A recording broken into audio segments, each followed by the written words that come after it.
Жақында ораза келе жатат иншалла. Рамазан деген bir мектеп келеді. Bir айлық семинар. Рамазанда Аллах Таала я юхаллазина аману, о Аллахның барлығына билеген иман келтірген бенделер, кутиба алейкумус сияму кама кутиба алаллазина мин qablikum la'allakum tattaqun.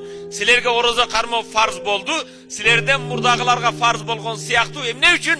La'allakum tattaqun. Құдайдан қорқып тақвадар болуыңар үшін дейді. Тақва деген нәрсе эмне?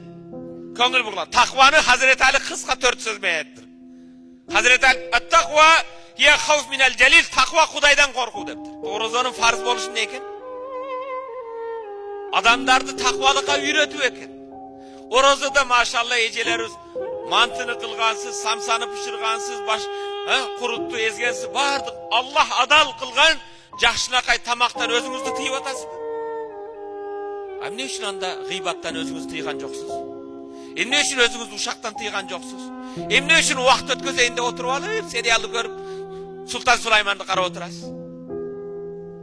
Тақва деген пайғамбар иза яуми саума ахадукум, силер қачан біреуіңер ораза қармаса фала ярфус, ұят сөйлебесін. Вала яфсуқ, динide тайқы болбосын.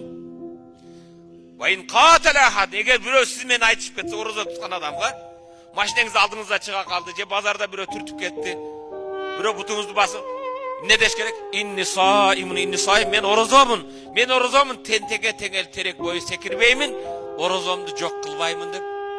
Ораза адам сүретінде инсан, қылық жорығында періште болады. Оразаның мақсаты бір ғана, пайғамбар айтады, кімде кім ораза қармаса, ораза қармағандай жалған айтқанды таштабаса, ораза айтып біреуге жала жапқанды таштабаса, пайғамбар Аллах Таала айтады екен, бұл бенденің аш қалғандығына, сусағандыға мен мұқтаж емеспін дейді. Ал жөнлі өзіңді қинап сусап атасың.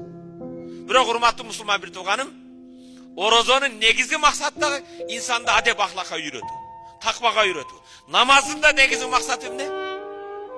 Сені жамандықтан тыю.